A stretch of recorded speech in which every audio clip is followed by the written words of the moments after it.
Bismillahirrahmanirrahim. Alhamdulillah wassalatu wassalamu ala Rasulillah wa ala alihi wa ashabihi wa man wala.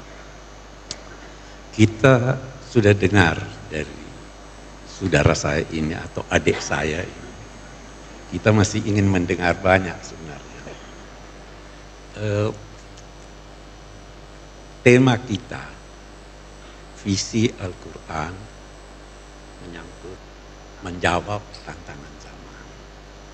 Sebagian dari tantangan zaman itu tadi sudah dikemukakan.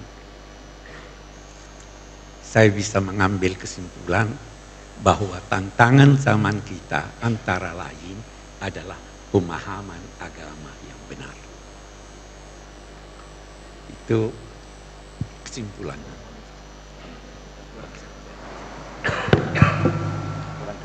Kurang dekat. Oke. Jadi saya ulangi, saya mengambil kesimpulan dari apa yang dikemukakan oleh Gus Bahar tadi, bahwa tantangan kita antara lain adalah pemahaman agama yang benar.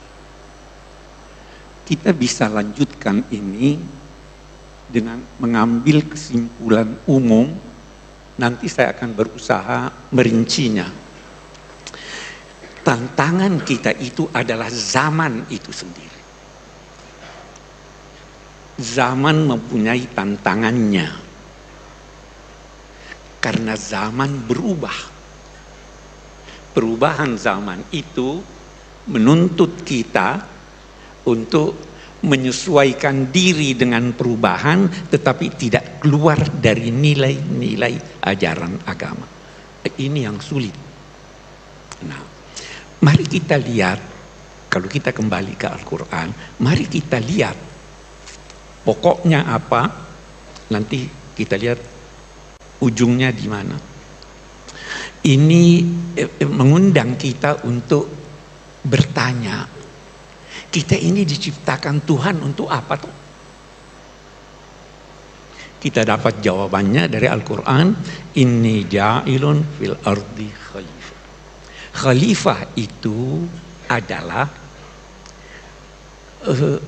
petugas, bisa kita katakan mandataris Tuhan, petugas yang ditugaskan Allah untuk mengelola bumi ini sesuai dengan nilai-nilai yang dikehendaki Allah. Nah, ini khaliqan fil ardi khalifah. Malaikat bertanya, ataj'alu fiha man yufsidu fiha wa yasfiku dima? Apa kamu akan menciptakan makhluk yang merusak di bumi? Tuhan tidak jawab pertanyaan malaikat itu dalam bentuk firman. Dijawabnya, apa katanya? Wa 'allama Adamal asma'a kullaha. Adam diajar Allah semua nama-nama. Kalau kita kembali ke ulama tafsir, itu banyak sekali. Saya ingin mengambil kesimpulan begini. Kita mahasiswa, kita belajar, kita dosen, kita bekerja. Ilmu yang paling perlu Anda ketahui adalah ilmu yang tidak menjadi baik tugas Anda kecuali mengetahuinya. Anda dosen bahasa Inggris, tidak menjadi baik pengajaran Anda kecuali kalau Anda paham benar bahasa Inggris. Anda tidak dituntut belajar bahasa Cina. Anda tidak dituntut belajar kedokteran. Tapi kalau Anda tugas dokter harus tahu semua apa yang berkaitan dengan kedokteran, paling tidak menyangkut spesialisasi Anda. Tidak usah belajar ilmu yang kalau Anda tidak tahu, tidak bertambah kebodohan Anda. Saya mengajar, katakanlah saya mengajar tafsir, saya tidak tahu itu bagaimana memperbaiki mobil. Kalau saya tidak tahu, saya tidak tambah bodoh. Nah, jika demikian, apa yang diajarkan Tuhan pada Adam itu? Asma'akullaha, Segala sesuatu yang berkaitan dengan kesejahteraan umat manusia di dunia ini dan berkaitan dengan pemeliharaan alam raya ini. Itu yang diajarkan. Ini nanti yang menjadi menurun. Diajarkannya itu dalam arti diberi potensi untuk itu. Kita harus kembangkan itu. Itu satu. Menarik kalau kita lihat lebih jauh. Itu kan Tuhan berkata, malaikat berkata apa? Kami bertasbih. Kata Syekh Muhammad Rashid Ridha, kalau malaikat ditugaskan di bumi ini, tidak akan terjadi perkembangan. Karena mereka tidak punya inisiatif. Kerjanya cuma zikir, zikir, zikir. Ada yang cuma duduk, duduk, duduk. Memang manusia ini bisa salah, bisa berdosa. Karena dia punya inisiatif. Kalau Anda tidak punya inisiatif, kalau Anda takut salah, tidak. Jangan khawatir salah. Nanti Adam kan disuruh masuk ke sorga. Dosa enggak? Dosa dia. Tapi sebelum dia minta maaf, Tuhan sudah maafkan dia. Fatalaqa Adamu min rabbih kalimat fataba alaihi. Allah mengilhami dia kalimat-kalimat, lalu Allah kembali kepadanya. Jadi Allah lebih dulu kembali. Tidak usah khawatir salah. Hanya diingatkan. Kenapa sih Adam itu tergoda di sana? Allah sudah beritahu Adam, jangan sampai kamu tergoda oleh iblis.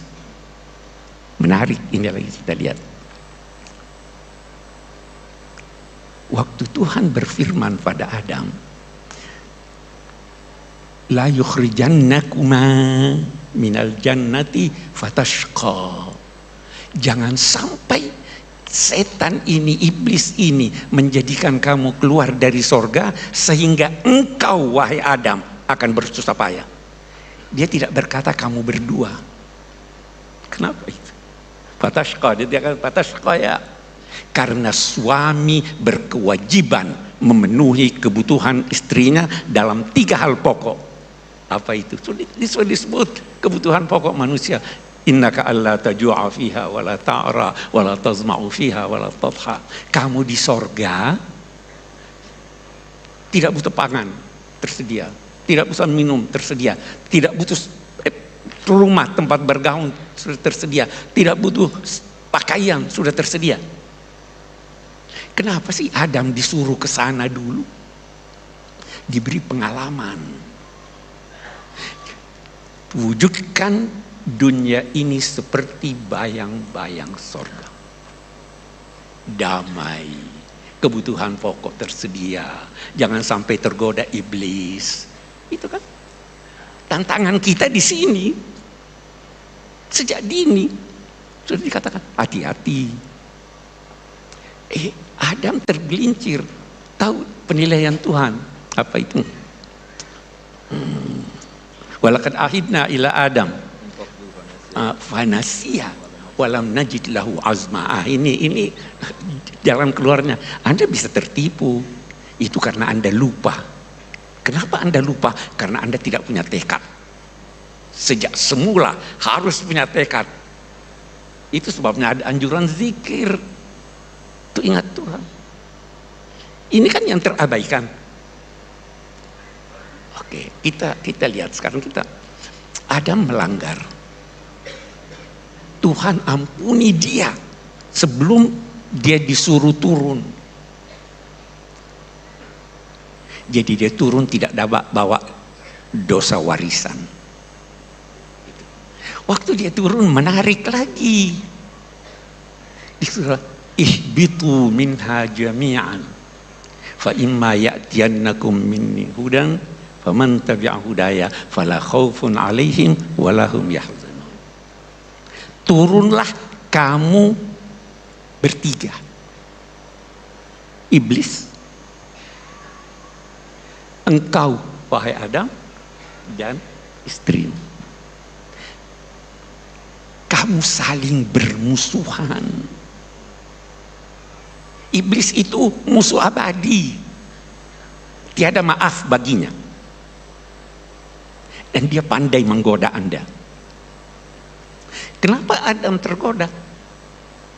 Penyakit manusia, mau kekal, sangka buruk pada Tuhan. Apa itu ayat? Hal adullu kala. Saya senangnya kalau sama Gus Baha ini Quran saya ini.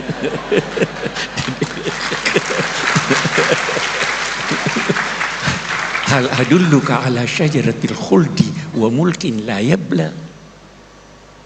Mana hakuma rabbukuma antilkuma syajara illa an takuna malakai takuna minal khalidin. Itu setan menanamkan buruk sangka pada Tuhan. Itu kamu dilarang dekat itu karena Tuhan tidak mau kamu jadi malaikat, karena Tuhan tidak mau kamu kekal. Jangan pernah buruk sangka pada Tuhan. Ini tuntunan yang kita bawa ke dunia nih. Ihbitu minha jami'an. Turunlah. Anak cucunya menghadapi dunia ini paling tidak ada 3 sikapnya. Dia lihat dunia hebat sekali ini. Sampai-sampai Imam Ghazali ada yang berkata, dia tergelincir ketika berkata laisa fil imkan abda'u mimma kan. Tidak bisa lagi lebih indah dari ini. Maksudnya Imam Ghazali tentu bukan mengurangi kuasa Tuhan, tapi saya tidak akan terangkan itu. Indah sekali. Ada manusia waktu dia lihat alam raya ini, semuanya indah, semuanya benar, semuanya baik. Kena angin sepoi, baiknya. Kehausan dapat air minum, baiknya. Ini kok begini, baiknya.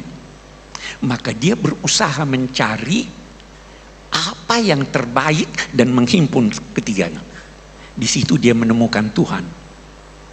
Nah, ini yang baik. Mencari yang benar melahirkan ilmu. Mencari yang baik melahirkan akhlak. Mencari yang baik, yang indah melahirkan seni. Tuhan mau kita itu jadi seniman, ilmuwan, dan kebudiman. Satu. Ada yang satu lagi nih, satu kelompok. Lihat indahnya. Alam raya ini dijadikan Tuhan ayat Anda. Saya beri ilustrasi. Saya mau ke Solo, di jalan ada penunjuk jalan. Penunjuk jalannya satu orang berdiri, ada berlian di tangannya, wajahnya bagus. Waduh indahnya. Saya berlama-lama di sini, saya lupa ke Solo.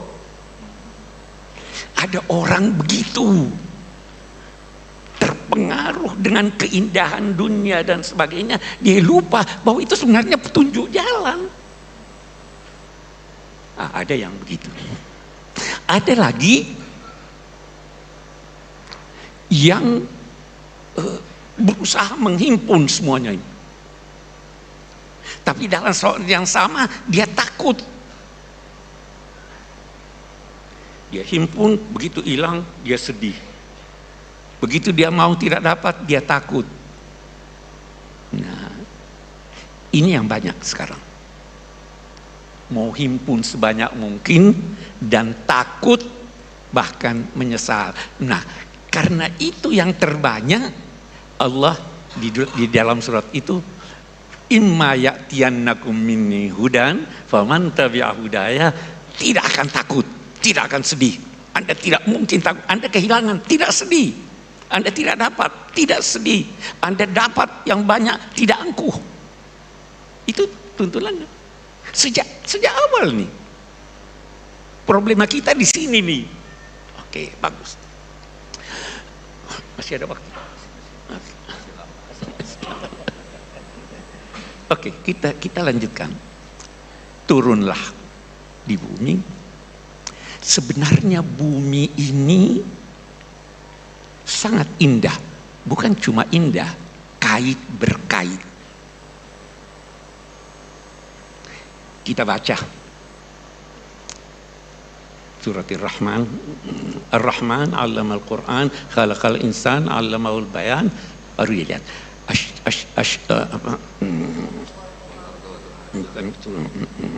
Wan najmu wasyajaru yasjudan was samaa rafa'aha wa wala'al mizan alla tatghaw fil mizan.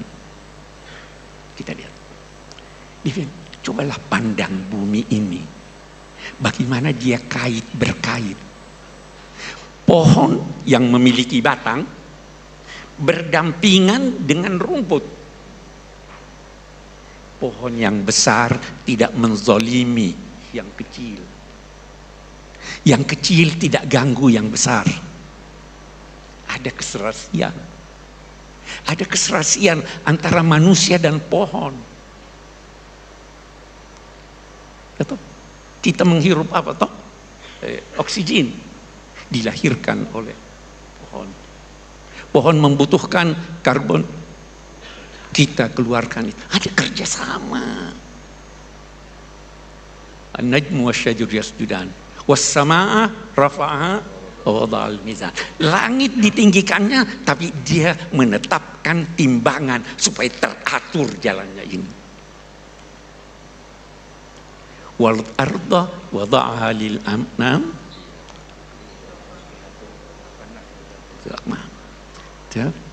Untuk apa ya Allah itu semuanya? Alla tatghaw fil mizan.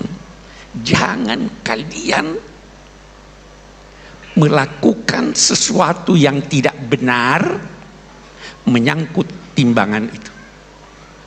Ini kenapa terjadi bencana? Boleh jadi yang di Aceh, di Sumatera itu karena ulah kita. Al-Quran sudah menyatakan. Saya tidak mau menuduh, tapi boleh jadi.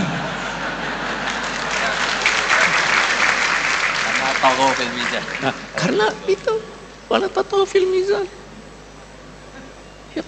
Al-Quran sudah menyatakan wa allau istaqamu ala tariqati la aqnainahum ma'an khar.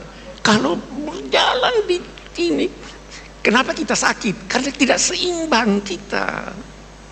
Kenapa tantangan datang? Tidak seimbang antara kalbu kita dengan akal kita. Semua mau diakalkan.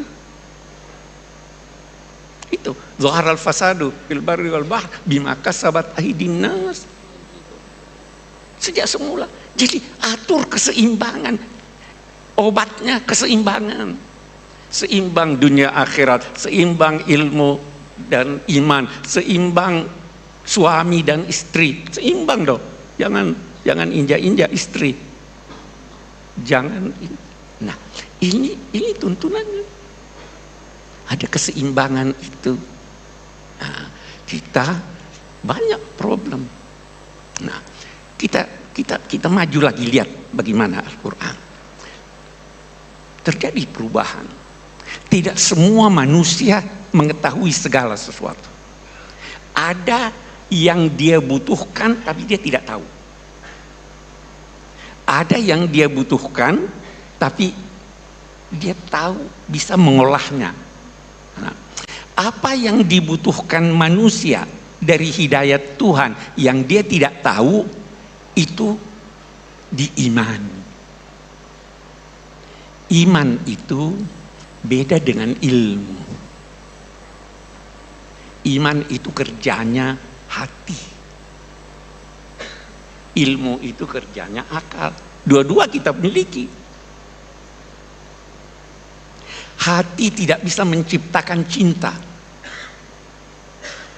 Yang menciptakan cinta itu, akal tidak bisa menciptakan cinta. Yang menciptakan itu serasikan. Ada yang perlu Anda imani, walaupun Anda tidak faham, selama itu tidak bertentangan dengan akal. Nah, petunjuknya yang datang itu begitu. Datanglah sorga, diceritakan neraka. Kita tidak tahu. Anda kira sorga yang diceritakan Tuhan di Quran begitu? Bukan. Hanya kita tidak tahu. Jadi Tuhan beginilah. Itu kata Imam Ghazali. Semua sudah dewasa di sini ya. Saya mau beri contoh. Ada seorang anak bertanya, apa nikmatnya hubungan seks? Bisa dijawab? Ada dua. Salah satu dari dua Anda bisa jawab. Yang pertama, nanti aja kalau kamu kawin kamu tahu. Mau tahu surga? Nanti kalau kawin sekarang kamu tahu. Tidak bisa dipandangi oleh akal. Yang kedua apa? Tanya dia, apa yang paling kamu senangi? Dia jawablah, oh es krim. Surga lebih hebat dari es krim. Kita bayangkan surga itu apa? Yang paling hebat, istana, perempuan cantik, laki-laki gagah, ada makanan, anak. Itu masalul jannah, perumpamaannya, bukan begitu. Makanan yang diberikan, buah-buahan yang diberikan, hadalladzi utina min qabl wa utubihi mutasyabiha. Karena tidak bisa difahami oleh akal, tidak bisa terjangkau oleh akal. Hal-hal yang tidak terjangkau oleh akal, dia tidak terangkan. Salah satu di antaranya, kata sementara ulama, yas'alunaka 'anir ruh. Qulir ruhu min amri rabbi. Ini hidayat Tuhan. Tetapi ada yang bisa terjangkau oleh akal. Kalau bisa terjangkau oleh akal, tetapi mengalami perubahan, tuntunannya lain. Tuntunannya singkat. Pemerintahan, tuntunannya singkat. Syura, persamaan antar manusia, keadilan. Perdagangan, hanya sekian ayat. Karena itu terjangkau oleh akal. Semua problema kita, termasuk problema yang sekarang ini orang ribut itu, saya sering namai KB. KB itu kecerdasan buatan. AI. Oke. Problema itu problema kita, tantangan kita. Tantangan buat anak-anak kita tuh yang main HP. Itu luar biasa besarnya tantangannya. Tantangan kita ini kecerdasan buatan dan sebagainya. Kenapa itu terjadi? Karena kita pisahkan antara kalbu dengan akal. Kita pisahkan. Allah menginginkan kita menggabung keduanya. Di sini ada tempatnya, di situ ada tempatnya. Iman ada tempatnya, akal ada tempatnya. Iman itu kerja hati, ilmu kerja otak. Iman atau ilmu menyesuaikan Anda dengan lingkungan Anda.